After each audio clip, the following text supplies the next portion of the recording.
ትሞልቅ አድማሱ እባላለሁ። ከጎንደር ከተማ ነው የመጣሁት። የመጣሁት ደግሞ የበቆሎ መፈልፈያ ማሽን ነው።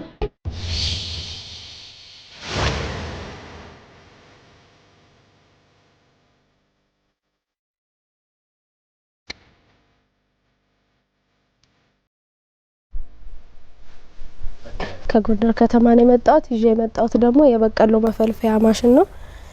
በእጅ የሚሰራ እንደሚታወቀው በሀገራችን ብዙ የበቆሎ ምርቶች ይመረታሉ። ነገር ግን የመፈልፈል ሂደቱ አድካሚ አሰልችና ጊዜና ጉልበትን የሚወስድ እንደገናም ደግሞ እንደ ቀላል ስራ ስለሚታይ ሴቶችና ህጻናት ነው ይህን ስራ እንዲሰሩት የሚደረገው። ይህን ችግር በመረዳት የሴቶችና የህጻናትን ችግር ለመቅረፍ ነው ይህን ይዘን የመጣ ነው። ማንኛውም ሰው እንዲሰራበት የሚያግዝ ነው። በሰዓት ከ100 እስከ 150 ኪሎ ድረስ መፈልፈል ይችላል። ራስሽ ነሽ የሰራሽው አይደል? አዎ። እስቲ ፈልፍለሽ አሳይ። እሺ።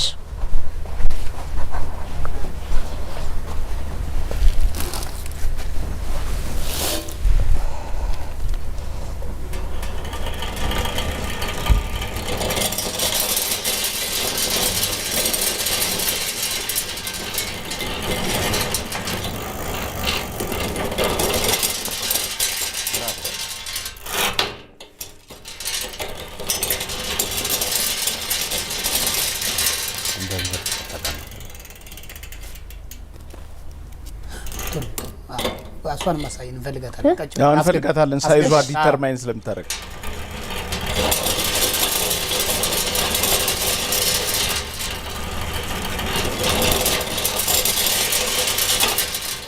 እሺ ተፈለፈለውን ዘግና አርገሽ ይዘሽ ነይ።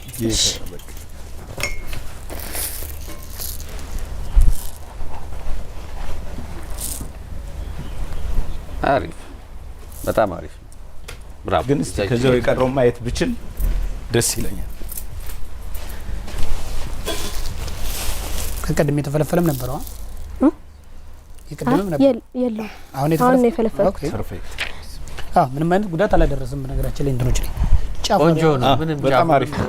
እኔ ከታች እንትኑ ይቀራል ብዬ ነው የተፈነከቱት። ከታች አብዛኛው ጊዜ ስለሚቀሩ በጣም ወሳኝ ነው። ለምን እንት አንደኛ ኤሌክትሪክ የሌለበት ቦታ ነው አብዛኛው ማህበረሰባችን ያለ።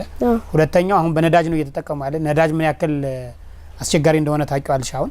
ስለዚህ ማኑዋል መፈልፈያ በጣም ብዙ ጉልበት ማይፈጁ መኖራቸው በጣም ወሳኝ ነገር ነው። አንድ በጣም እዛች ላይ የእጅ እንትኗ ላይ የእጅ ሃንድሏ አለች አይደለ? እሷ ላይ በቀላሉ ብቻ እንድትዞርላቸው ማድረግ ከተቻለ ብዙ ኢነርጂ እንዳትፈልግባቸው ሰዎች ላይ ከተደረገ ከዛ በኋላ በጣም ትልቅ የሚባለውን በቆሎና በጣም ቀጭ የምትባለዋን አጥቅ ቅድም ደስ ያለ ምንድነው በጣም ቀጭኗን አስገባሻት። እሷን ፈለፈለ በጣም ትልቁን የምታስገቢው በተቻለ መጠን ኦልሞስት እንትን ብሎታል። እንግዲህ ከዚህ ሳይዝ በላይ ከሆነ ብቻ ነው ሊቀር የሚችል። እሱም ዲስማች አይፈጠርም። እንትን አይልም። በጣም ትልቅ ነው ምናምን የሚባሉ በቆሎችን ይፈለፈላል። እስቲ ጎማውን ጫና አርጊው። ይሄንን ትንሽ ጫና። ውስጡ የሞላሽበት የለም? የለም። ሲሚንቶ ሞይበት። እሺ እሺ። አሪፍ ነው። ክብደት ሲኖር እንትን አለው።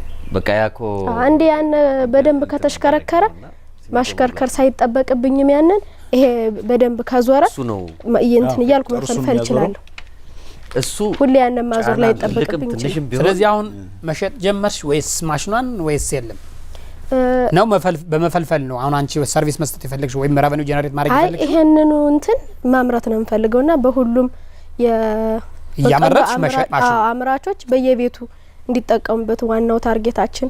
ስለዚህ በሰዓት 1 ኩንታል እስከ 1 መዳበሪያ ድረስ ያ ማለት 1 ኩንታል ከግማሽ ድረስ እንደሚፈለፈል እርግጠኛ ሆነሽ? አሪፍ ነው።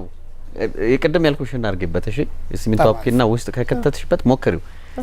እንትን ቢሆን ባይደርቅ በጣም ትልቅ ኢነርጂ ይፈልጋል አይደል ለመፈልፈል። ልክ እንደዛ እንትን ያደርግልሻል። በጣም ቆንጆ ነው። እኔ ደስ ብሎኛል። በርቺ። ብራቮ።